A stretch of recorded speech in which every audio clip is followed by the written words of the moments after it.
Hi, my name is Kyburn, and this is my lovely co-star, Kaylin, also my girlfriend.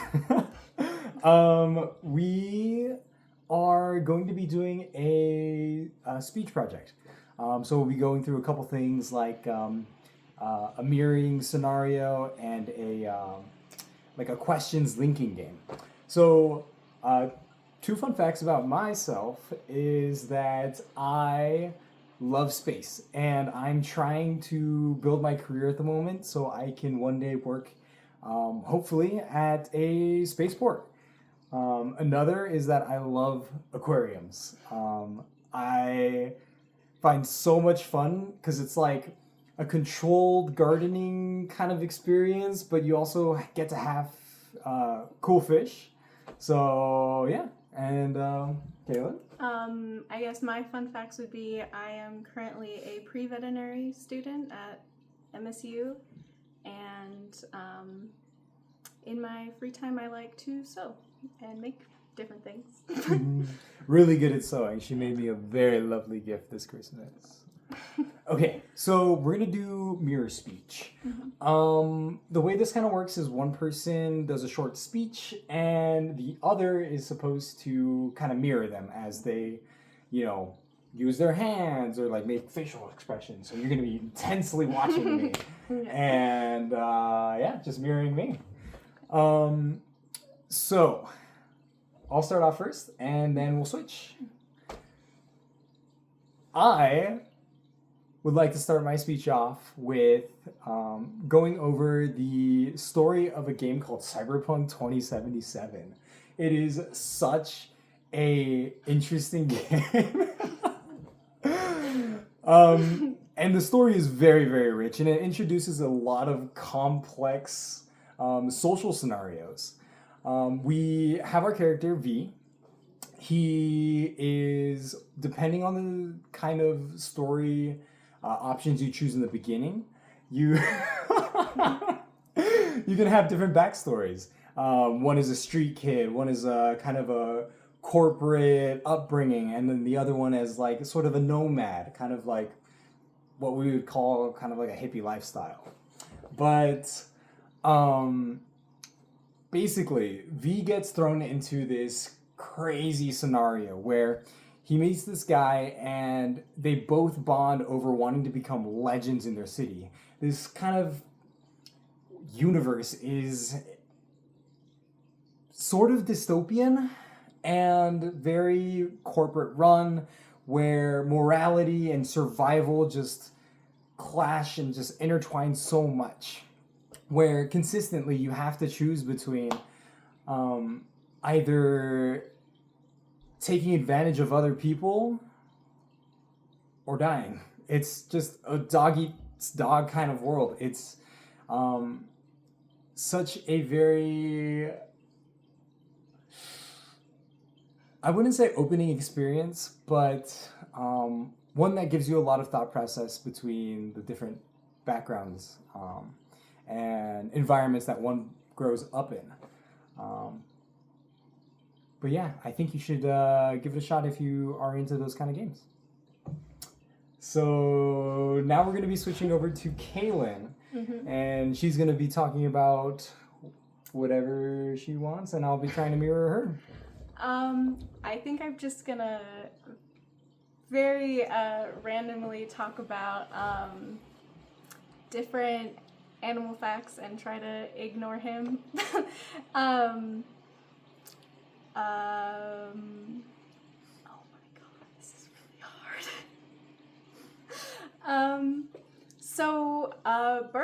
Birds are pretty cool. They have something called a gizzard, which is where they initially store food because they don't have teeth, so they can't grind anything. So some birds will ingest stones or grit in order to store that in their gizzard, and that is what they use to essentially grind food instead of molars. Another fun fact, I guess we're in Montana. Cows are pretty cool. They are something that's called a ruminant, which means that they have a multi-chambered stomach, and they have a particular stomach that they use to ferment their food. Horses, again, we're in Montana, are similar, but they are hindgut fermenters. So instead of fermenting all their food in their front stomach, you could say, they ferment later on in the digestive tract using different bacteria. Human fun fact, we have a lot of bacteria in our guts. They're very important. That's why you guys should all eat your probiotics. And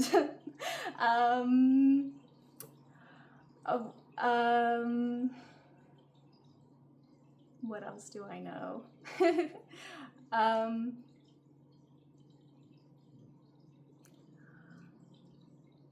Sharks are pretty cool. Sharks have these types of scales along their body that resemble almost a tooth-like structure. So if you've ever touched a shark, they're very smooth going one way and very rough going the other.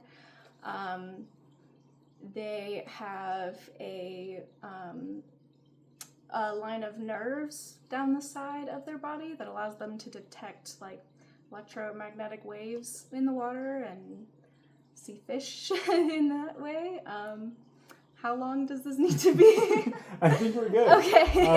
That was a very fun exercise that was a little uncomfortable in the beginning, but I think you kind of get used to it. Yeah. Okay, next up is question chain. So person one will ask a question, and person two will respond and ask another question after that, and we'll keep doing that for 5 more questions. Okay. So one thing that caught my attention was the gizzards. Yes. So do you know like why they developed the use of a gizzard instead of just like stronger stomach acid? Like what's up with that?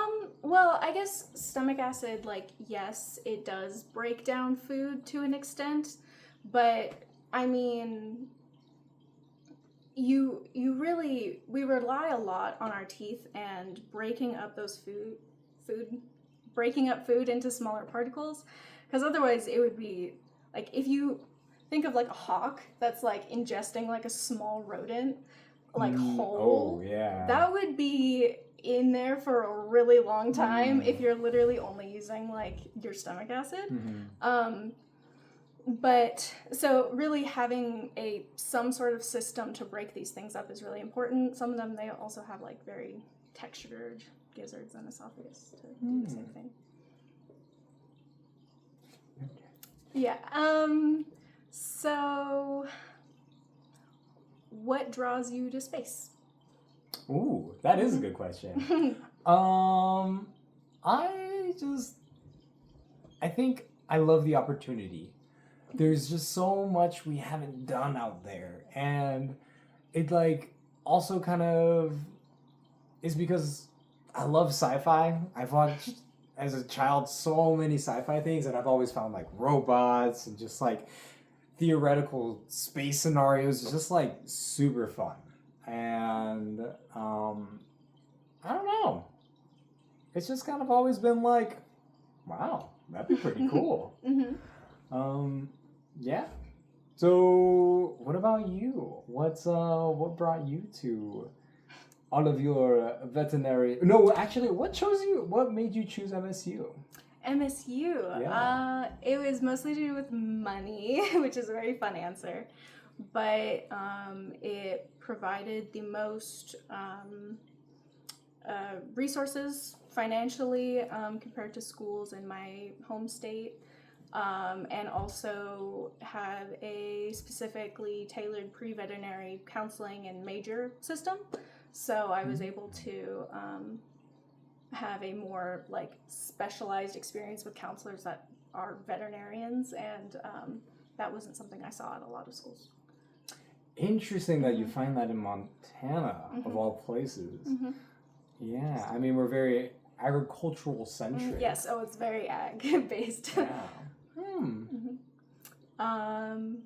So if you could live in any state for a year, where would you live? Okay, so specifically for a year is where I'm going to want to.